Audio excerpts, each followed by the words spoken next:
Indian cinema ലോകം ആകാംക്ഷയോടെ കാത്തിരിക്കുന്ന രാമായണയുടെ ഫസ്റ്റ് ക്ലിപ്പ് പുറത്തിറങ്ങി.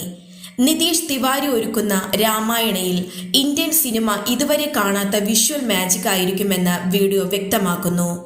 ഈ ചിത്രത്തിൽ രാമനായി എത്തുന്നത് രൺവീർ കപൂറാണ്. രാവണനായി എത്തുന്നത് യാഷ്.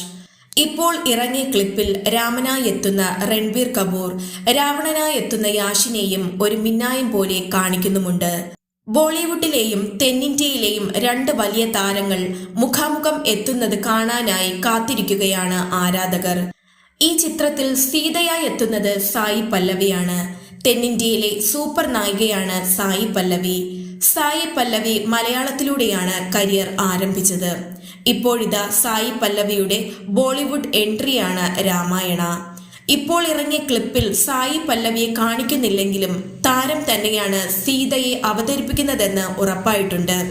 എന്നാൽ ഈ ക്ലിപ്പുകൾ പുറത്തു വന്നതിന് ശേഷം സായി പല്ലവിക്കെതിരെ സോഷ്യൽ മീഡിയയിൽ ഒട്ടനവധി പേർ വിദ്വേഷം പ്രചരിപ്പിക്കുകയാണ്. സായി പല്ലവി സീതയാകാൻ ഒട്ടും അനുയോജ്യ അല്ലെന്നാണ് ചിലരുടെ പ്രതികരണങ്ങൾ. ഇപ്പോൾ ഇറങ്ങാൻ പോകുന്ന ഈ രാമായണ എന്ന ചിത്രത്തിലെ ആകെയുള്ള നെഗറ്റീവ് സായി പല്ലവി സീതയാകുന്നു എന്നതാണെന്ന് ചിലർ പറയുന്നു.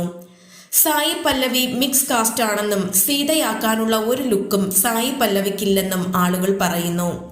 ഒട്ടും തന്നെ അട്രാക്ഷൻ തോന്നുന്ന ആളല്ല സായി പല്ലവി എന്നും ഇക്കൂട്ടർ പറയുന്നുണ്ട്. സായി പല്ലവിക്ക് പകരം കയാതു ലോഹറിനെ സീതയാക്കണമെന്നും കുറെ ആൾക്കാർ പറയുന്നു. എന്നാൽ നിരവധി പേർ സായി പല്ലവിയുടെ കാസ്റ്റിംഗ് അനുകൂലിച്ചും എത്തിയിട്ടുണ്ട്. സായി പല്ലവി ഗംഭീര നടിയാണെന്നും ഇതുവരെയും സായി പല്ലവിയിൽ നിന്നും മോശം പ്രകടനങ്ങളൊന്നും കണ്ടിട്ടില്ലെന്നും ഈ ആളുകൾ തന്നെ പറയുന്നുണ്ട്. സായി പല്ലവി വിമർശിച്ചവരുടെ വായടപ്പിക്കാൻ ഈ സിനിമയ്ക്കാകുമെന്നും ചിലർ പറയുന്നു. എന്നാൽ ഇതുവരെയും സായി പല്ലവിയുടെ ലുക്ക് പോലും പുറത്തുവിട്ടിട്ടില്ല. ഈ സാഹചര്യത്തിൽ ഈ വിമർശിക്കുന്നവർ ഒരു പൊടിക്കടങ്ങണം എന്നാണ് താരത്തിന്റെ ആരാധകർ പറയുന്നത്. രണ്ടു ഭാഗങ്ങളിൽ ഒരുങ്ങുന്ന രാമായണയുടെ ആദ്യ ഭാഗം 2026 ദീപാവലിയിൽ റിലീസാവും. 2027 ദീപാവലിക്കാണ് രണ്ടാം ഭാഗം റിലീസ് ചെയ്യുന്നത്.